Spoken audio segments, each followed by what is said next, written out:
Banda, zdaj pa je z nami Damjan Grenc, Centra za klinično toksikologijo. Živijo. Zdravo. Imajo droge in strup kaj skupnega ali sploh ne in čist nič? Tako kot je Ata Paracelsus, oče toksikologije, povedal, vse je v odmerku, tako z zdravili kot z drogami. Ne.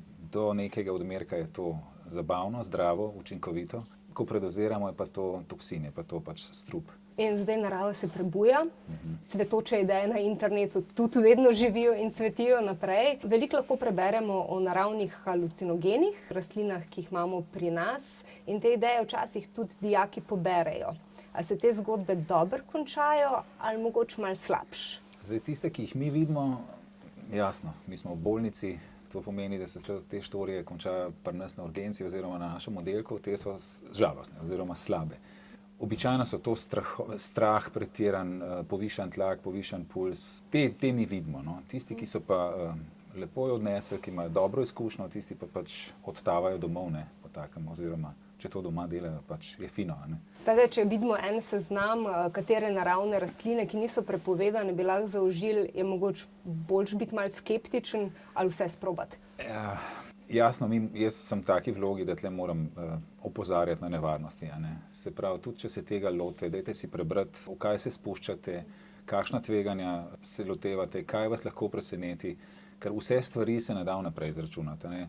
Če ti vzameš rastlino iz narave in jo zaužiješ in si misliš, ne, moj prijatelj, ki je približno tak kot jaz, je tudi fant, pa toliko težek kot jaz, pa je imel dober trip potem, ne, to ne drži nujno tudi za tvojo zgodbo. Ne. To ni tako, kot v škatli piškotov je točno 150 gramov piškotov, ali pa v eni tabletki penicilina je toliko pa toliko enot penicilina. Ne. Ko greš v naravo, pač otrgaš rastlino in učinkovine, ki so v njej, se lahko izrazito razlikujejo že meter na razen, recimo. Ne. O doziranju tukaj, ne, to je ravno tisto, kar je pa v principu najbolj pomembno pri teh poskusih, to je zelo čez palec. No. In uporabnik nikoli pravzaprav ne more točno vedeti, kaj je zaužil, pa koliko je zaužil. Smo v enem takem obdobju, ko govorimo o tem vse bio, eko, naravno je dobro. A to pa pomeni, da so neke naravne droge boljše od sintetičnih, ali kakšna je razlika? Čeprav splošno pravilo je, da nič ni v redu. Ja, samo zakaj se ljudje potem že tisočletja zadevamo, ne, in iščemo neka spremenjena stanja duha. Ne. Ta opozorila glede nevarnosti pogosto padejo na beton, ne. Nič se ne prime ljudi. Ne. Ni res, da je tisto, kar je iz narave, boljše ali pa bolj zdravo. Konča se enako, no, lahko. Ampak kako pa sploh halucinogene rastline delujejo na nas? V bistvu, kaj se sploh zgodi, če jih zaužijemo? Imamo pač več vrst rastlin, ki jih najdemo tudi pri nas v naših travnikih, v naših gozdovih, ki jih ljudje uporabljajo za to, da spremenijo svoje stanje duha. Nekatere so bolj take stimulativne, se pravi, da vam nažene občutke v dobro, se počutite močnejše, izostrene čute. Drugi vam pa bolj spremenijo stanje zavesti v smislu halucinacij, sinestezij, takih drugih spremenjenih stanj, ne vem, leteti kot orel, ne, čez pokrajino in podobno. Ne. Je pa tako kot pri večini drugih stvari, je to težko napovedati. Ne. Te uporabnike ali pa te, ki se več ukvarjajo s temi stanji spremenjenega duha, vam bojo vedeli povedati o setu in o settingu, se pravi, kako je pomembno, da se ti pripraviš, kako je pomembno, da se dobro počutiš in tako naprej. Ampak tudi to ne garantira dobrega tripa, ne, tega halucinogenega. Ne. Tako da načinov, poti, kako možgani ustvarijo to zgodbo zadetosti, je več. Skratka pa za vse, kar je legalno, ne moremo predvideti, kako bo delovalo na nas. Absolutno ne. Absolutno ne. Ker se tega ne da predvideti. Ne. Se pravi, tudi ljudje, ki imajo en dobro izkušnjo v spremenjenem settingu oziroma v teh spremenjenih pogojih tega ponovnega zadevanja, lahko doživijo popolnoma drugo zgodbo, ne. Popolnoma drug trip. Poleg naravnih legalnih drog imamo tudi legalne droge, ki pa niso naravne, ampak so pa lahko dostopne, ne, tudi prek spleta, zaradi tega, ker vedno prej pridejo droge ven in se šele potem neka regulativa vzpostavi.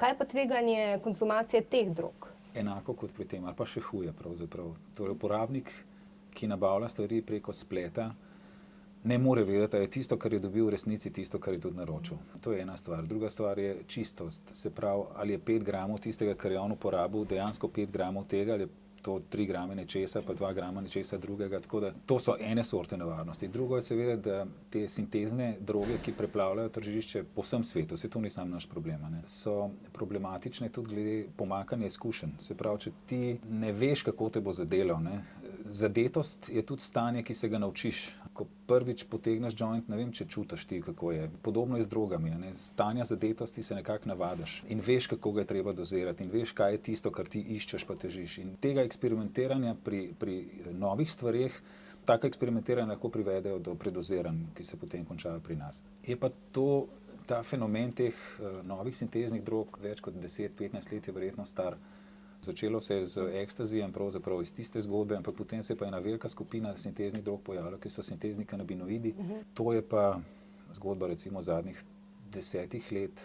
To je pa mnogo bolj tvegano, kot je recimo naravni kanabis, oziroma to, kar je znano vsem slovenskim srednješolcem, ampak koliko smo že vsak drugi. Praktično je že imel izkušnjo v življenju s tem. Zadetost od sinteznih kanabinoidov je mnogo bolj neprijetna in nevarna za življenje. Tudi nevarna za življenje. Tako. Si reče, zaradi marihuane ni še nihče umrl, ne? In zdaj, če gremo pa potem na sintezne snovi, ki naj bi imele enak učinek, ne, bi pač verjetno laično pomislil, se nič ne more biti. Res je, delujejo preko istih receptorjev, samo te kemikalije, ki so sintezno narejene, se pravi, to je v laboratoriju narejena učinkovina, ki sicer deluje pa na iste receptorje kot snovi, ki so v marihuani. To so mnogo močnejši agonisti, se pravi, pomeni, da učinek njihov na ta receptor je mnogo bolj močen. In ti ljudje imajo lahko zastoje srca, imajo lahko epileptične krče, skratka klinično sliko, ki je mnogo, mnogo bolj dramatična kot nekdo, ki pride predoziran zaradi trave, recimo. Ena stvar, ki je zdaj tudi na spletu precej priljubljena, so pametne droge. Oziroma droge, zaradi katerih naj bi se bolj učili, imeli večjo koncentracijo. Kako pa je s tem? To je tako. Izkušenj s temi nimamo. Ampak načeloma so to droge, ki delujejo podobno kot ekstazi. Podobne signalne molekule v možganih kot je ekstazi v telesu sprožijo ta občutek moči, občutek, da vse obvladaš, občutek, da zmoreš in tako naprej. Kar je v bistvu ena od teh stvari, zaradi katerega se želimo zadeti. Zahodna Evropa je svet, ki teži k temu, da pa tudi zahodni svet cel, biti boljši, biti močnejši in tako naprej. Tako da te stimulativne droge so tukaj bolj prisotne kot recimo drugod. V italijanskem parlamentu so šli brisati urinarije in našli ne vem koliko kokaina noter. Podobno je verjetno tudi pri nas. Če gledamo odpadne vode v Ljubljani, Domžalah in tako v tistih krajih, ki so testirali, je kokaina precej prisotnega. In čez vikende naj bi ga bilo celo več. To je pa značilen način uporabe, vikend, žuranje, alkohol in kokain. Upam, da nihče ne gre zajemati vode potem ven. V bistvu, čeprav razumem, če so droge legalne, še ne pomeni, da bo vse okej. Točno tako. To, da je stvar legalna, pomeni samo to, da regulativa, zakonodaja, nadzor caplja za proizvajalci. V principu so to molekule, ki imajo en tak kompliciran skelet, na katerem ti menjaš kemične skupine na določenih mestih. In če ti eno kemično skupino prestaviš iz mesta 1 na mesto 2, je to praktično po masi, po obliki, po polarnosti verjetno še zmeraj enaka molekula, ampak to ni ista molekula. In če molekula A spada pod regulirano molekulo, ki je prepovedana, molekula B to ni. In pač seveda lahko predvidiš, da bo učinki zelo podobni, ampak A je prepovedana, B pa še ne in B lahko naročiš preko spleta, kar spet ni nobeno zagotovilo, da je pa to zdaj pa varno in zdravo. In če je bio in eko, nič ne zagotavlja to, da na koncu ne bo oseba, ki konzumira, končala pri vas. Pri nas. Na Centru za klinično toksikologijo in farmakologijo. Tako je, ja. Tega si pa ne želimo, ali ne? Ja, ne.